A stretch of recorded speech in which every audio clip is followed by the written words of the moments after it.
Gara-gara daging nyangkut di gigi, pelanggan tusuk penjual sate di Lampung. Seorang tukang sate berusia 33 tahun, Sujei, menjadi korban penusukan oleh pelanggannya di Kabupaten Tanggamus, Lampung.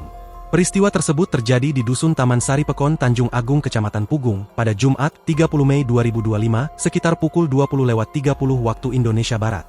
Kapolsek Pugung, Ibda Alfian Almasuri menjelaskan bahwa insiden ini berawal ketika pelaku berinisial ES 33 tahun, warga Dusun Kepayang Pekon, Tanjung Agung datang ke warung sate milik Sujei dan memesan makanan. Setelah menikmati sate, pelaku kembali ke warung dengan kondisi marah. Pelaku marah soal kecap yang encer dan tusuk satenya kotor sehingga menyebabkan daging menyangkut di giginya, ungkap Alfian, Selasa, 3 Juni 2025. Dalam keadaan emosi, pelaku tiba-tiba mengeluarkan pisau dan menyerang Sujei.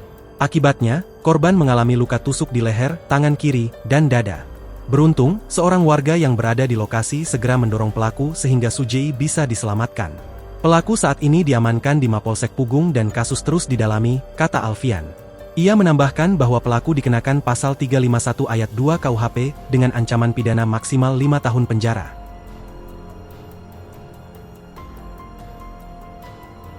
Download Tribun X sekarang.